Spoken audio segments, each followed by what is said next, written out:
que si no puedes es porque pues tú eres el que no puede. De hecho, me recuerda este concepto que no lo había mencionado, que tiene mucho que ver con el DUA, en el cual no se piensa tanto en términos de lo que el usuario puede o no puede hacer, sino lo de que el ambiente permite hacer. Y de ahí surge uno de los conceptos que también se establecen en el DUA, que son los entornos discapacitantes. Es decir, no es solamente la parte de la capacidad de la persona, sino que el entorno, por sus características cerradas, limitadas, puede ser el factor o el agente discapacitante. Es el que no permite que las cosas pasen. Entonces, en el DUA casi siempre la pregunta será, bueno, ¿cómo sí? ¿Cómo le hacemos para que sí sea posible? Bien, regresando al tema de los campos disciplinares, estos implican un conocimiento especializado, cualquiera, historia, la parte de ciencias naturales, física, química y, por supuesto, matemáticas.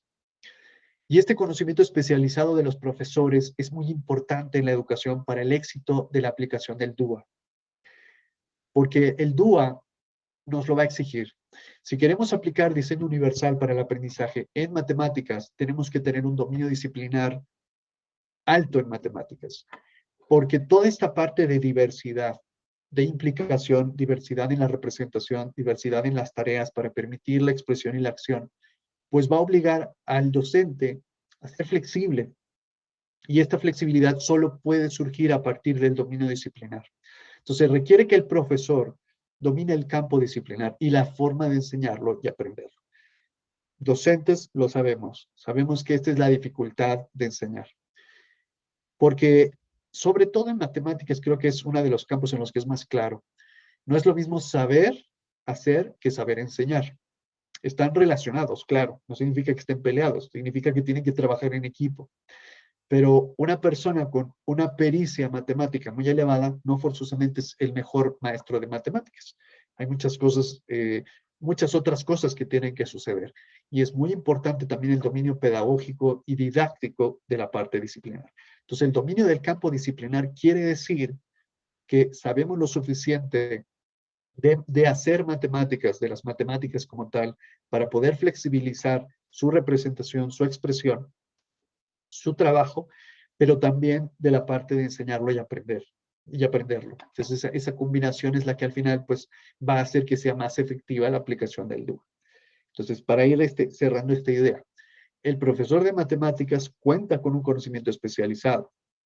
El nivel de dominio pues, es variado, pero lo ideal es que fuera pues, lo más alto posible, porque eso le va a permitir conocer la práctica, la didáctica y la estructura de la disciplina y establecer esta relación cualquiera que sea el nivel en el que imparta, cualquiera que sea el contexto en el que imparta esta materia, ya sea preescolar, desde preescolar hasta educación superior.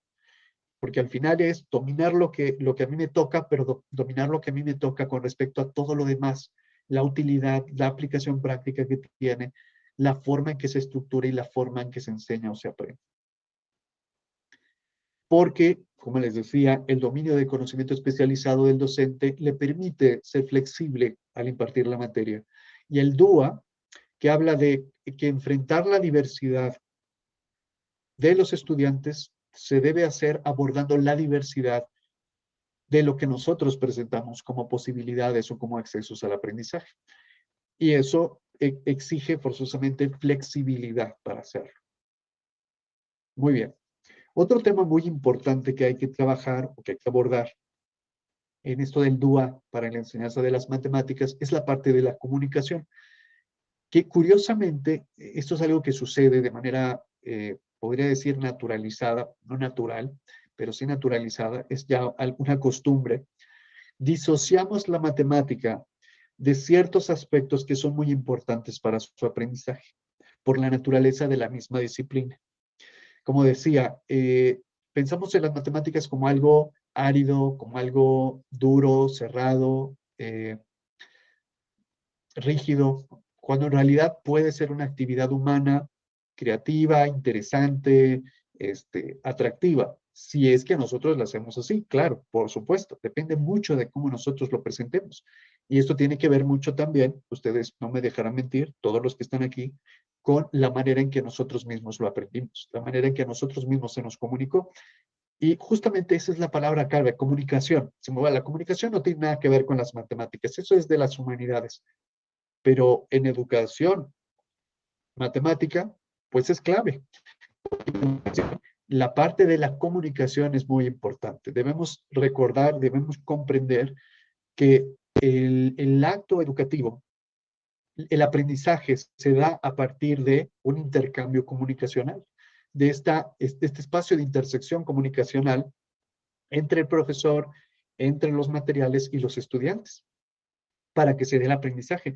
Tenemos que comunicar y muchas veces, pues, eso es justamente lo que descuidamos.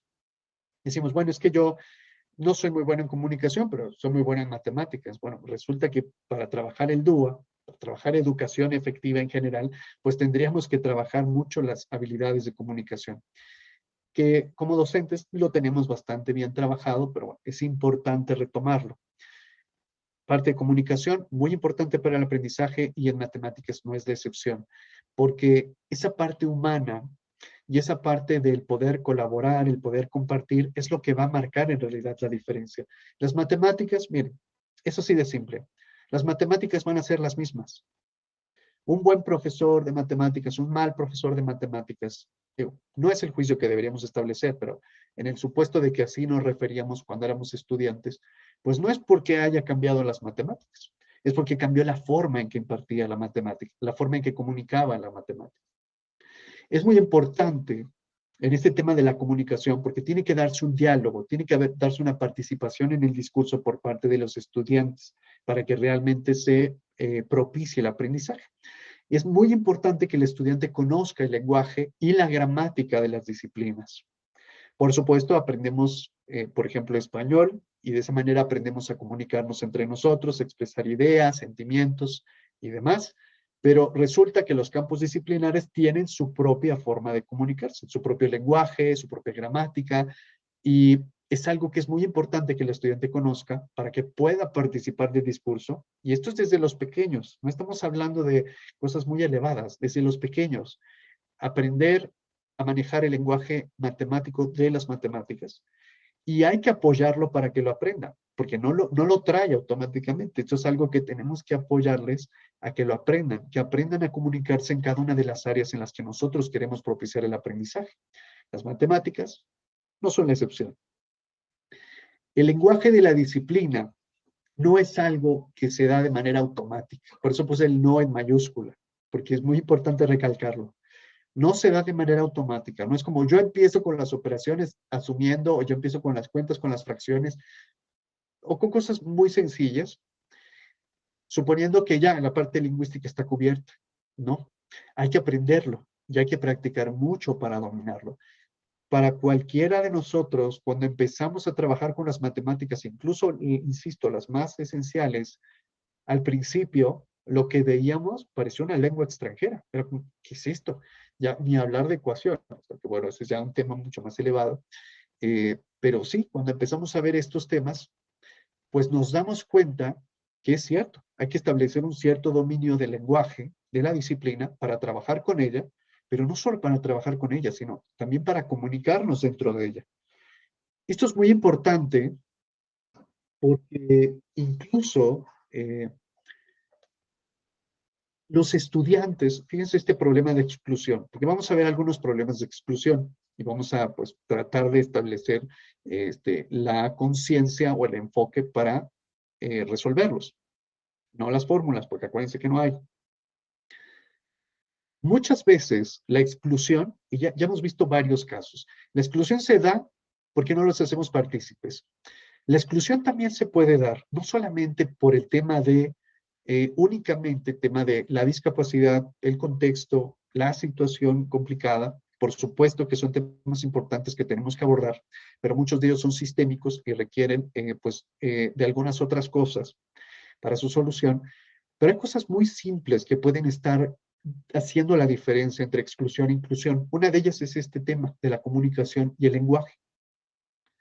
Muchas veces, y esto está estudiado, los estudiantes quedan fuera del discurso del aula, del grupo,